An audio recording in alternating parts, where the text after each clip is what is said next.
Hola, muy buenas amigos y amigos. Gracias por acompañarnos a un programa más de Para la Oreja. El día de hoy tenemos un tema sumamente interesante. Además, también tenemos un invitado súper especial. Es nuestro querido amigo Luis Ávila Lizán. Él es abogado, docente universitario y es una de las personas que, a mi parecer, pues tiene en su sangre la lucha contra los derechos de los derechos en general, ¿no? Derechos de los humanos, de la naturaleza, de los animales. Así que él vendrá a dar su opinión, su criterio sumamente importante. El día de hoy nos cuestionamos al respecto de qué está haciendo la pandemia del COVID-19 en esta sociedad. ¿Nos está haciendo mejores personas? ¿Nos está haciendo más o menos humanos? ¿Nos está haciendo reflexiones? ¿Qué clase de reflexiones está provocando esta cuarentena, este encierro? ¿Qué pasa en el mundo entero? O sea, nosotros antes de esta pandemia del COVID-19 vivíamos felices. ¿En verdad vivíamos felices? ¿En verdad queremos regresar a esa normalidad? ¿Qué estamos haciendo por esta nueva normalidad? Esta nueva normalidad que tiene que venir, yo creo, a darnos un empujoncito a ser mejores, a reflexionar de verdad. Antes vivíamos, por lo menos en una sociedad en la que todavía tenía muchos rezagos que no nos hacen una sociedad en desarrollo, que no nos hace una sociedad en verdad felices. Entonces, nosotros, ¿por qué no usamos esta clase de impactos? Estamos viendo que un virus que está, en que nació pues en China, en un país, y ha recorrido en menos de 2 meses, estaba alrededor del mundo, este virus en el que hoy está matando a millones de seres humanos. Además, también es un virus que está afectando a los animales. Pero bueno, más allá de ver esta visión totalmente oscura y todo lo que estamos viendo alrededor de esto, ¿por qué no también hacernos una reflexión de qué bueno y qué positivo podemos sacar de todo esto? Es decir, por ejemplo, vemos que hoy la naturaleza está manifestándose, ya que nos encerraron a los seres humanos y la naturaleza en verdad está haciendo, regenerándose, teniendo los ciclos vitales naturales propios de la naturaleza, de las que no puede hacer porque el ser humano está ahí invadiendo. Entonces estas cosas, ¿por qué no nos ponemos a pensar qué está haciendo? Y quiero pasar esta pregunta y un poco también para seguir conversando sobre este tema de qué nos está pasando y qué queremos, qué reflexiones vamos a sacar de esta pues, cuarentena, de esta pandemia del COVID-19. Eh, Luchito, cuéntanos, ¿qué tú crees? ¿Qué nos puedes aportar con este tema? Muchas gracias, Tati, Andrés. Muchas gracias por la invitación. Les felicito por el programa. Eh, a ver, yo creo que hay dos cuestiones que deberíamos como reflexionar hoy día. Se habla de esta idea de la nueva normalidad y alguien en las redes, a propósito de un artículo que publiqué en mi blog que se llama Pensamiento Jurídico Popular y que aprovecho también para invitarles a leerlo, se está difundiendo bastante, se está conversando, se está leyendo bastante lo que se escribe allí. Eh, Alguien decía, pero eso es repetitivo, ¿no? O sea, ¿cuál nueva normalidad? O sea, es decir, si el mundo antes del coronavirus ya tenía problemas, si la distancia entre pobres y ricos era ya de por sí inmoral, si la naturaleza estaba siendo degradada, comida por los seres humanos en ese ánimo de consumo, si ya había mucha distancia entre las personas, ¿no? Por problemas de clase, por discriminación, por un sinnúmero de prejuicios que lastimosamente todavía existen en nuestra sociedad, ¿a cuál nueva normalidad vamos a ir? ¿Ya? Es decir, lo que menos creo que desearía la gente es la normalidad. Hay un libro famoso de Michel Foucault que se llama Los Anormales. Entonces, en este libro, entre otras cosas, se plantea esta idea de qué significa ser normal, ¿ya? En una sociedad atravesada por un sinnúmero de prejuicios, ¿no? ¿Qué es ser normal? Entonces, pareciera más bien que ser anormal resulta mucho más mucho más transformadora, en una sociedad que necesita lastimosamente todavía cambiar para poder generar mayores espacios de tolerancia política en el espacio público de las personas que son vistas como distintas, ¿no? Entonces la normalidad se impone a aquellas personas que son anormales. Entonces las personas que tienen una elección sexual diversa a lo que es normal, entonces tienen que ser excluidos. Las mujeres que no quieren tener hijos y que creen que no es la familia el prototipo social, pues tienen también que ser excluidas porque no son normales. Entonces, en esa idea de la normalidad, creo que lastimosamente lo que está ocurriendo en el mundo es que retornar a la nueva normalidad que se habla tanto en estos días, es retornar a la misma normalidad, solo que mucho más controlada, ¿ya? Y con una cuestión adicional. Pareciera que las soluciones a la pandemia que han sido exitosas resultan ser soluciones arbitrarias y autoritarias, ¿ya? Entonces, los países que han combatido de alguna manera mejor la pandemia, por ejemplo, pensemos en China, que logró hacer un cerco mediático impresionante de 40 millones de personas, y lo hizo eso en el espacio de un mes.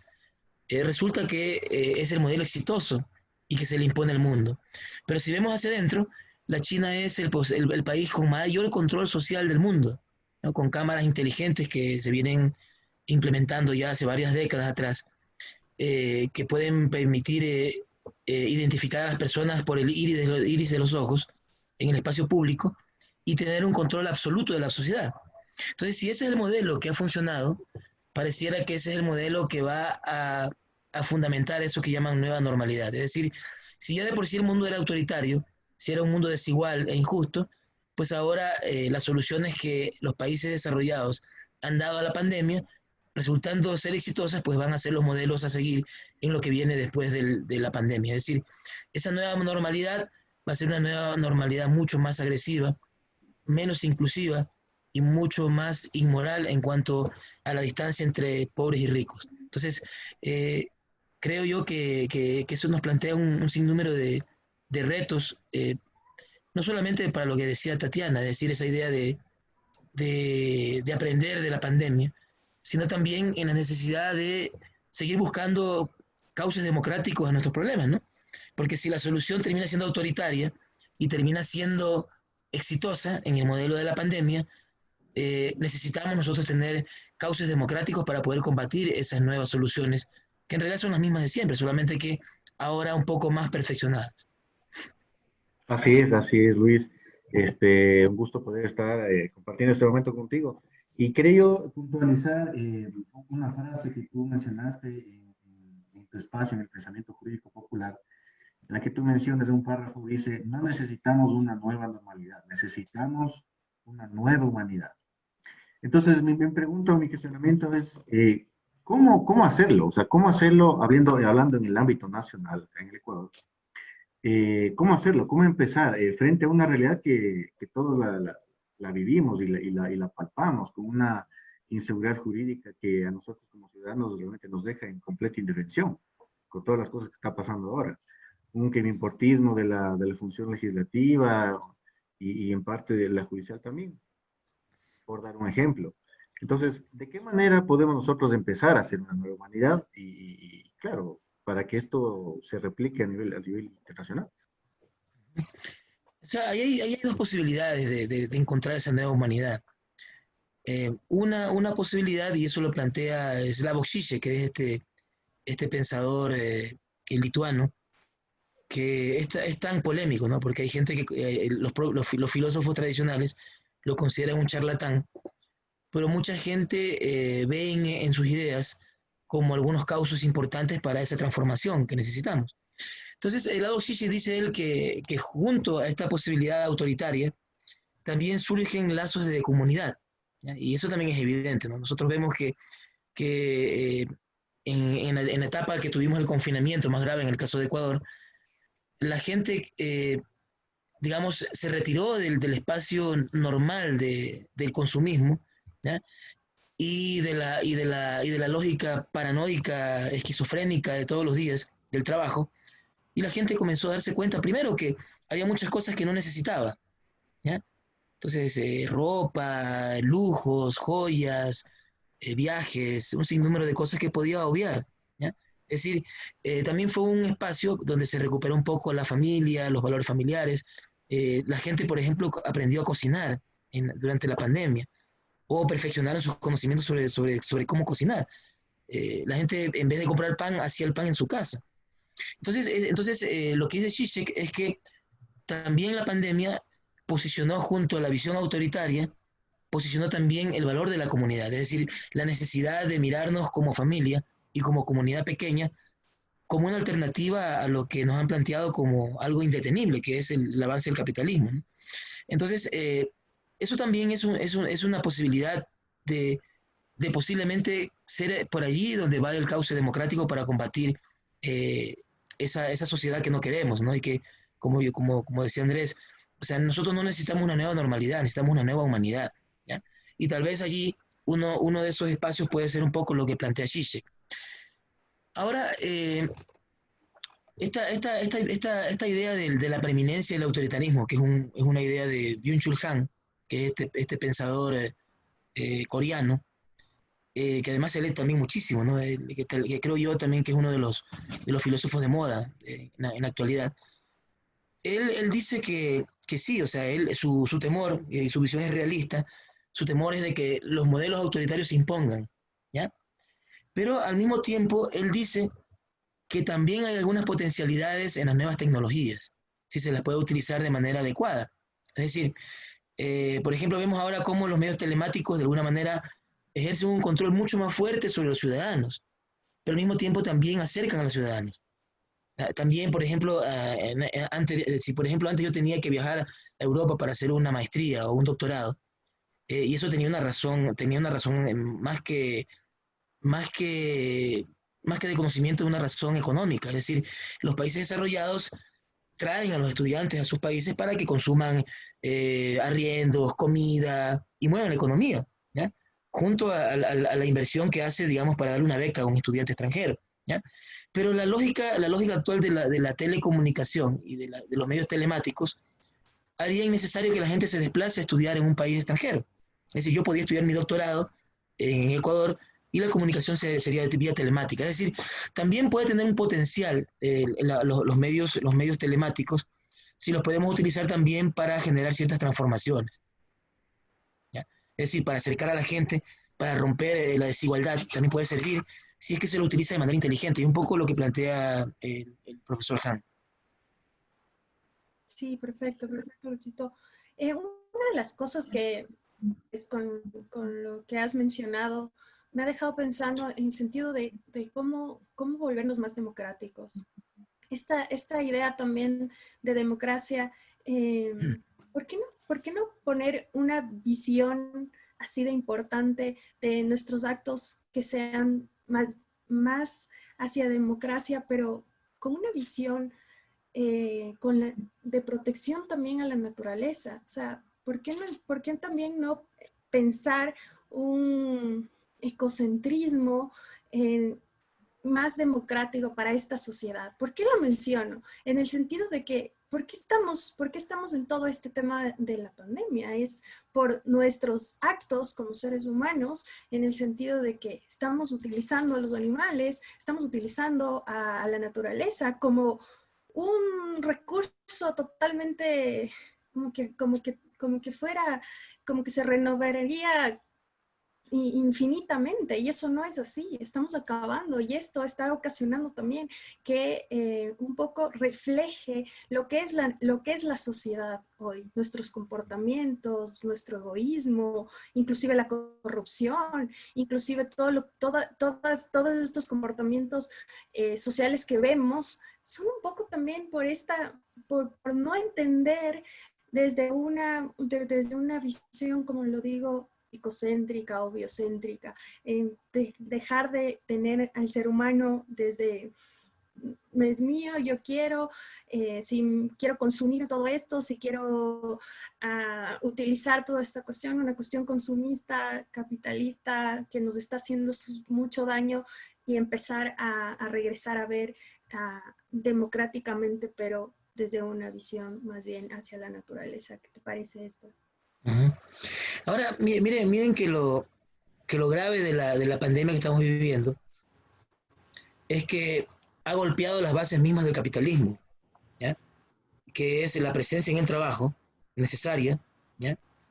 Y además poco percibida por el trabajador. O sea, el trabajador se alienó y está metido en el sistema capitalista sin tener, digamos, un beneficio directo, ¿no? Se enriquecen otros a base de su fuerza de trabajo, ¿no? Eso es una cosa que se ha venido analizando por varios pensadores a nivel de la teoría crítica de hace muchos años. Pero lo interesante es que la pandemia, además, no solo que sacó al trabajador del trabajo, sino sacó al consumidor de las redes de consumo. ¿Ya? No sé si a ustedes les ha pasado esto, ¿no? Y las personas que tal vez nos van a escuchar en redes luego, eh, pero no sé si les ha pasado esto, que ahora que hemos tratado de regresar un poco a la normalidad, entre comillas, y hemos ido a un patio de comidas, ya no es igual. La comida sabe distinto, eh, uno se siente como un poco extraño, más allá de las medidas de prevención y de cuidado. Eh, no sé si les ha pasado esto, pero no, o sea, no nos sentimos de manera adecuada en esos espacios donde antes nos sentíamos muy cómodos, ¿no? El espacio antes de sociabilidad era justamente el patio de comidas de los centros comerciales. Ahora eso ya no es tan cierto, más allá del control. Entonces yo creo que, que un poco lo que puede ser positivo para proteger a la naturaleza es que la pandemia eventualmente va a afectar las redes del consumo, ¿ya? Va a ser mucho más difícil el consumo directo, que era donde se fundamentaba la política de consumo del mundo. Y ahora, pues bueno, hay dos posibilidades. Una, de que se perfeccionen otros mecanismos para poder garantizar que se restablezcan esas redes de consumo. Eso ya está pasando, por ejemplo, Uber o todas estas lógicas de ordenar por vía telemática los bienes. Me imagino que Amazon ahora también ha de haber ganado un montón de dinero porque a través de su página pues se compra un montón de cosas. Pero otra posibilidad también puede ser que nazcan alternativas a eso, ¿ya? Eso se está viendo. Entonces, por ejemplo, una cosa que decía el otro día en un evento que tuvimos en una radio que se llama La Voz del Trabajador, y estábamos allí con unos médicos epidemiólogos ecuatorianos que estuvieron en toda la pandemia en la fase más crítica en Guayaquil.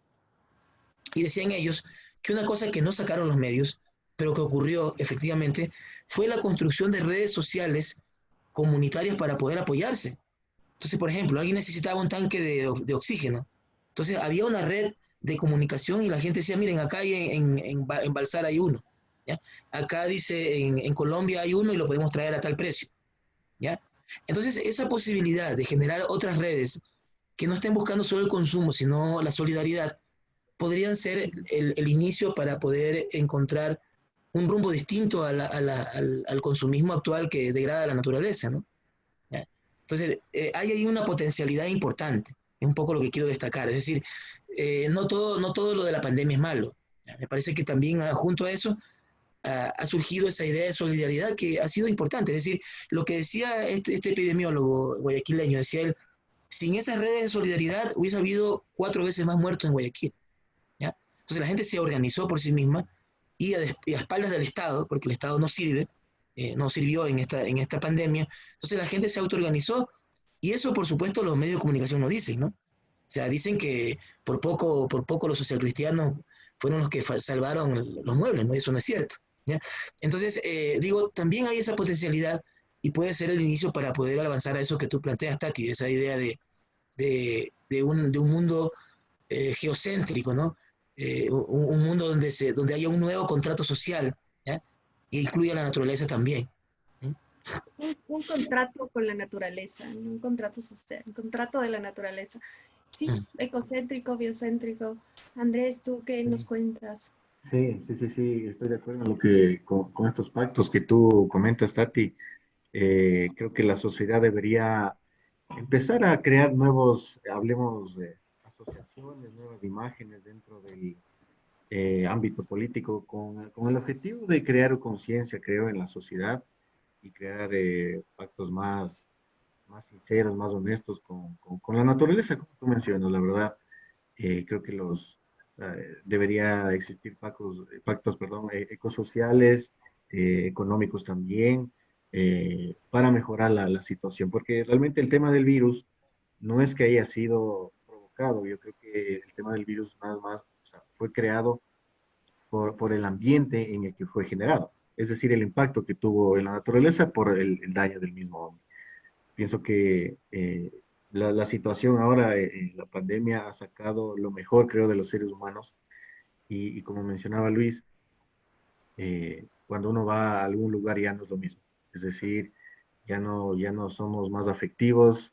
eh, por lo general los seres humanos, inclusive los sudamericanos, los que vivimos acá en el sur, somos bastante cariñosos, bastante eufóricos al momento de saludar, con un abrazo, con un beso, con un estrechón de manos, y la situación ha cambiado totalmente. Creo que eso es un tapiz que ha marcado bastante en la sociedad. Y, y claro, o sea, las situaciones que hay que sobreponerse y no siempre ha sido malo la situación, como menciona Luis. En esta dificultad la gente ha podido resurgir. Para algunos en el tema de los negocios ha resultado malo, pero para otros ha sido una nueva oportunidad, como dice el tema de negocios, digamos, el e-commerce, el comercio por redes sociales, por internet, ha surgido. Entiendo que muchas plataformas han crecido, el tema este por mencionar nada más casos, por ejemplo, como el de Uber, como el de Tipti, no sé, son cosas que han mejorado, han crecido. Y resulta que eso ha sido algo importante para ellos. Pienso que la situación va a cambiar de sobremanera. Y un poco llevándolo al ámbito, digamos, de contagios, ¿no? Que sí vale mencionar también esta situación. Yo creo que la situación dentro de la sociedad va marcada por el ejemplo que, digamos, la gente, digamos, nuestros gobernantes nos han dado, el ejemplo que nos han dado. ¿Y cuál ha sido ese ejemplo? El que aquí ha sido tierra de nadie. Aquí todo el mundo hace de todo y se siente uno como que indefenso, no se sabe a quién creer y no se siente una seguridad tal como para de alguna manera obedecer o seguir una línea para poder marcar una diferencia. No sé cuál sería tu opinión aquí, Luis, en esto. Sí, mira, yo, eh, una de las cosas que ya pasaba antes de que ocurriera todo esto es que hay una crisis de los sistemas de representación. Es decir, en la modernidad se nos vendió esta idea de que la única manera de poder lograr cierto nivel de eficiencia en la decisión, ¿ya?, de los temas de la sociedad era a través de un sistema de representación que básicamente consiste en esta idea de elegir y ser elegidos, ¿ya?, a través de los partidos políticos, a través de mecanismos sociales de intermediación como los sindicatos, por ejemplo. Y eso se mantuvo desde el siglo XVIII hasta ahora, hasta hace poco, ¿ya? Pero hace unos 20 años, todos estos organismos comenzaron a entrar en una crisis global. Lo que digo no solamente afecta a Ecuador, ¿no? O sea, yo sé que hay países que son más institucionalizados, pero aún esos países también han tenido problemas, ¿no? Si no, por ejemplo, recordemos en los Estados Unidos, cuando en el 2004, durante casi 3 meses, Estados Unidos no supo quién era el presidente de los Estados Unidos, ¿no? Y se tuvo que decidir a puertas cerradas con el conteo de votos por parte de la Corte Suprema, ¿ya? Entonces, eso nunca había pasado, ¿no? Porque el sistema norteamericano está hecho para que siempre alguien gane por la mayoría de votos, ¿no? El sistema funciona así. Y por primera vez en la vida, pues eso fracasó, ¿ya? El hecho de tener un presidente casi psicópata como Donald Trump es evidencia que el sistema está funcionando mal. Algo anda mal en Norteamérica también, ¿ya? El hecho de que un presidente como Berlusconi, que es un morboso y un tipo sexualmente reprobable, ¿ya?, y que haya tenido que ser sancionado y destituido por el Congreso, o sea, dice que algo está mal, ¿ya? Entonces digo, lo que vivimos ahora es una crisis global, porque nadie cree en la política, los jóvenes no creen en la política, ¿ya? Entonces la gente tiene una mala experiencia en su acercamiento a la política porque los políticos nos han decepcionado. Los políticos, una vez que llegan al cargo, se olvidan de sus promesas y jalan todos los recursos y los beneficios para su familia y su gente, ¿ya? Eso es la historia del Ecuador y del mundo, ¿no? Entonces, en el mundo entero todos estos sistemas están siendo degradados, ¿no? Entonces, la gente no cree en la política, mucho menos los jóvenes. Los jóvenes están más interesados en las tecnologías, en los temas ambientales, lo cual también es bueno, pero ya no están interesados básicamente en los grandes metaproyectos de la modernidad, ¿no? La revolución, el cambio social, los derechos humanos, o sea, esas cosas están siendo cuestionadas. Entonces, en ese contexto, pues, lo que está pasando ahora no es nuevo, ¿no? Solo que creo que en el caso de Ecuador, nuestro país atraviesa una crisis mucho más grave. Aparte de esta crisis global, Ecuador tiene una crisis en cuanto al estancamiento de sus transiciones políticas. Aquí en Ecuador ninguna transición política se ha cerrado, todo queda abierto. ¿Ya? La transición política del Estado liberal, inconclusa. El Estado plurinacional, inconcluso. ¿Ya? La sociedad respetuosa, antipatriarcal, inconclusa. La sociedad respetuosa de los animales, totalmente inconclusa. Entonces, todas esas transiciones políticas en Ecuador están abiertas. ¿Ya? Entonces, eso hace que las instituciones sirvan mucho menos y eso hace que los políticos de alguna manera desnuden sus intereses de manera mafiosa, ¿no? O sea, hoy día lo que estamos viviendo en Ecuador, que es sumamente grave, es que hoy día estamos en una especie de tiroteo entre mafiosos, ¿ya? Y los ciudadanos estamos allí en medio de ese fuego cruzado de intereses entre grupos de poder, entre grupos económicos, entre disque partidos políticos, ¿ya? Y entonces nosotros como ciudadanos nos quedan dos posibilidades: tirarnos al suelo para no ser heridos por una bala perdida, o integrarnos a esa red mafiosa. ¿Ya? Entonces es un poquito lo que yo creo que es el drama nacional. O sea, junto a toda esta crisis global, ¿ya? Tenemos una crisis local que yo creo que por explotar. O sea, es una cosa que creo que siempre pasa en Ecuador. Ecuador es un país que acumula presión y en un momento dado explosiona, ¿no? Y se desbarata. Y yo creo que Ecuador está en eso, o sea, se sigue inflando en una especie de olla de presión y lastimosamente las elecciones que se vienen a continuación en el próximo año tampoco van a solucionar. ¿Ya? O sea, hay una crisis que no se soluciona y yo aspiraría a que eso no afecte a los ciudadanos y no degenere en violencia, que sería una cosa terrible. Ya pasó en octubre, eh, nunca habíamos visto un nivel de violencia tal del Estado hacia los ciudadanos. Hubo muertos y personas con afectaciones graves de sus órganos vitales. Eso nunca había pasado ni en la peor, ni en la peor de las dictaduras que hayamos tenido en Ecuador, nunca había pasado, y pasó en apenas un mes, ¿no? Entonces yo digo, eso indica que Ecuador está convulsionado y está acumulando presión, y mucho me temo que eso genera algún rato violencia, ¿no? Mucho peor de lo que ocurrió en octubre. De acuerdo, así es, Luis. Y justamente quería recalcar y enfatizarme en esa posición, ¿no? De que se vienen nuevas elecciones y no hay nadie aquí, una imagen en la que represente o que la tenga bien clara cómo está la situación ahora. Creo que la situación va a empeorar y no hay nadie que resurja, que cambie este modelo, digamos, de apreciación primero de la sociedad, como para que puedan surgir algo más. Creo que eso es lo que tengo que decir como conclusión. Ya el tiempo se nos está cortando. No sé, Tati, ¿tienes que algo que acotar? Simplemente muchas gracias por estas reflexiones, Luchito. Gracias, Andrés. Gracias a todos los que se han quedado hasta este momento escuchándonos. Síganos en todas nuestras redes sociales, en todas nuestras plataformas de Para la Oreja, que seguimos con estos temas de interés social. Así es, les agradecemos a todos y al doctor Luis Abdializán, que es docente universitario, que nos ha acompañado este programa número 8 de Para la Oreja. Ha sido un gusto, muchísimas Muchas gracias a gracias. todos. Nos vemos la siguiente semana. Muchas gracias, un fuerte abrazo. Y digo, ¿no? Les repito, no necesitamos una nueva normalidad, sino una nueva humanidad. Y les invito a leer mi blog, ¿no? Que se llama Pensamiento Jurídico Popular. Eh, Hay algunas reflexiones sobre esto y otros temas que apuntan un poco a tratar de entender el mundo complicado en que vivimos hoy. Listo, así es, ya lo escucharon y pues bueno, sigan lo que tiene notas muy interesantes. Un abrazo enorme. Gracias, gracias, Gracias, chao. cuídense. Chao.